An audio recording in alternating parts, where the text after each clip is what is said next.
24/82/09 2023 gazette නිවේදනය. මෙම gazette නිවේදනයේ ප්‍රධාන වශයෙන් භාණ්ඩ දෙකක බදු පිළිබඳ නියමයන් පනවලා තියෙනවා. පළමුවෙන්ම තියෙනවා පසුගිය වර්ෂයේ තීරණයක් අරගෙන අමාත්‍ය මණ්ඩල තීරණයක් පරිදි පොල් තෙල් දේශීය පොල් තෙල් නිෂ්පාදනය කරන අයට පොල් මද පිට රට වලින් ගෙනල්ලා මෙහි ඒ ඉන්ඩස්ට්‍රි එක කරගෙන යන්න අවශ්‍ය පහසුකම් සලසන්න කියලා.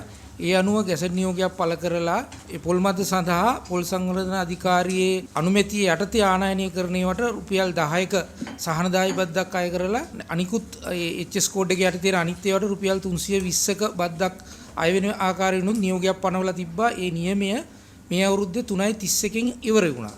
ඊට පස්සේ ඒක දීර්ඝ කරන්න තමයි මේකේ පළවෙනියෙන්ම නියෝගය පනවලා තියෙන්නේ. එතකොට රුපියල් 320ක් HS කෝඩ් එක යටතේ සාමාන්‍ය පරිදි ගෙන අයට, නමුත් පොල් මද තෙල් ඉන්දීමේ කර්මාන්තයට ගෙන්නන අයට පොල් සංවර්ධන අධිකාරියේ අනුමැතිය යටතේ ගෙන්නන රුපියල් 10ක බද්දක් යටතේ ගෙන්නන්න අවශ්‍ය පහසුකම සකස් කරලා දීලා තිබුණා. ඒක දීර්ඝ කරලා තියෙනවා මේ අවුරුද්දේ 12/31 දක්වා. ඊළඟට දෙවෙනියට ප්‍රකාශයටපත් කරලා තියෙනවා ලුණු සම්බන්ධයෙන්. ලුණු ආනයනය සම්බන්ධයෙන් විශේෂ වෙළඳ භාණ්ඩ බදු පනතයට තමයි ලුණු යටත් වෙලා තිබුණේ 2013 වර්ෂයේ ඉඳන්. ඒකට මේ පසුගිය මාර්තු මාසයේ අලුතෙන් HS කෝඩ් අපි ප්‍රකාශයට පත් කළා. මොකද එතන ඉල්ලීමක් ආවා දේශීය වශයෙන් ආයුර්වේද නිෂ්පාදන සඳහා ගන්න අයට භාවිතයට ගන්න පාෂාණ ලුණු නැත්නම් රොක් සෝල්ට් කියන එක වෙනම අඳුනා ගන්න HS කෝඩ් අවශ්‍යයි කියන එක ආවා. මොකද එතන බදු සහනයක් දීලා තියෙනවා. ඒකෙත් ඖෂධ නිෂ්පාදනයට NMR එකකට රුපියල් 10ක් යටතේ ගේන්න සෞඛ්‍ය අමාත්‍යාංශයේ නිර්දේශයක් තියෙනවා. ඒතර ආයුර්වේදයට එන ඒවා එම වෙන් කරලා අඳුනා ගැනීමක් නැති නිසා සහ ඒ ක්ලෝස් එකේ එතන එක්සෙම්පෂන් එක තිබුණ නැති නිසා ඒක ඇතුළත් කරලා දෙන්න කියන ඉල්ලීම ආවා. ඒකට ඒක සැලකිල්ලට අරගෙන ලුණු වලට අර අලුතෙන් අපි ඇති කරපු HS කෝඩ්ස් ඒ කියන්නේ අප්‍රේල් 1 වෙනිදා ඉඳන් මේ අවුරුද්දේ ක්‍රියාත්මක වුණා ඒ නව HS කෝඩ් දෙක. ඒ HS කෝඩ් දෙක බේස් කරලා පාෂාණ ලුණු සහ සාමාන්‍ය අනිකුත් ලුණු වර්ග ලුණු ඒ කැටගරි එකට වැටෙනවට අවශ්‍ය SCL එක රුපියල් 40 පැවති බද්ද මේ ආකාරයෙන් දාලා තියෙනවා.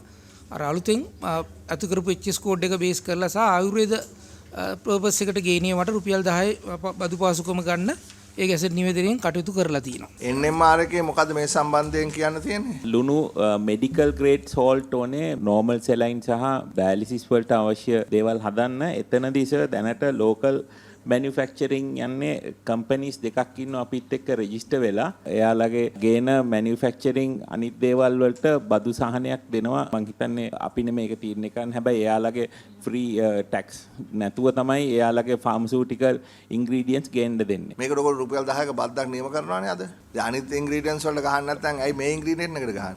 රුපියල් 40ක් තමයි සාමාන්‍ය. ඒක නෙවෙයිනේ කියන්නේ NMR එකේ CEO කියන්නේ ලංකාවේ ඖෂධ නිෂ්පාදනය කරන්න අවශ්‍ය අමුද්‍රව්‍ය වලට අනිත් අමුද්‍රව්‍ය වලට බදු ගහන්න නැල්ලු. ඒ කියන්නේ දැන් කවුද සේලයින් හදන්නේ කවුද? දියත ෆාමසිටිකල්ස් කියලා ඉන්නවා. එයාලා සේලයින් වලට අමතරව ඩයලිසිස් වලට ලික්විඩ් හදනවා. ඒත් එක කෙලුන් ලයිෆ් සයන්ස් උත් එයාලත් සේලයින් හදනවා. තව තුන්වෙනි ලාර්ජ් වොලියුම් පැරන්ටල්ස් කම්පැනි එකක් ප්‍රොඩක්ෂන් ආරම්භ කරන්න නියමිතයි කොක්කල ලාෆ් කම්පැනියේ.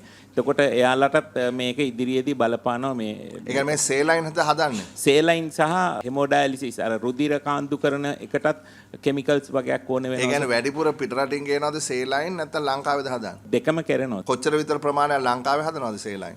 මට ඒක දැනට කියන්න බෑ සර්. 150ක් භාගයක්වත් ප්‍රශ්නයක් නෑ කමක් නෑ. එතකොට දැන් ඔබතුමා කියන්නේ ඒ ආයතන වලට ඖෂධ හදන්න කියන අනිකුත් අමුද්‍රව්‍ය වලට බදු නැහැ කියලාද? ඔව්. දැන් එතකොට ලුණු වලට මෙච්චර කාල රුපියල් 40ක බද්දක් ගෙව්වා. ඒ කට්ටිය. හා. එතකොට 40ක් කියලා කිව්වේ? 40ක් කියන්නේ නෝමල්. දැන් එතකොට දැන් මෙච්චර කාල වෙන HS කෝඩ් එකක් තිබුණ නැත්නම් අතිරේක ලේකම්තුමා නියෝජ්‍ය ලේකම්තුමා එතකොට කොහොමද මේක වෙනස් කරලා හඳුනාගත්තේ? ඒගොල්ලෝ 40ක් අනිත් කට්ටිය 10ක් ගෙව්වේ. මේ එතන NMR එකේ හරි report එක අනුව ඒ ලුණු විදියට ඉන්වොයිස් එක එනකොට රුපියල් 10 අය කරගෙන රිලීස් කරන්න. හරි. දැන් මේක සෙපරේට් කරගෙන තියෙන ඩෙන්ටිෆිකේෂන් එකේ ෆයිස්. ඔව්. එතකොට ඇයි එහෙමනම් අනිත් අමුද්‍රව්‍ය වලට නැතුව ලුණු වලට විතරක් බද්දක් ගහන්නේ? සමහරවිට මේක ලෝකල් ඉන්ඩස්ට්‍රි එකකුත් තියෙන හින්දා වෙන්න ඇති. අපි ඒතොර විශ්වයක් ඇවිල්ලා නැහැ නේද? මොකද එදත් තිබුණේ කන්නේ. එදත් තිබුණේ. හරි මට කවුලක් නැහැ.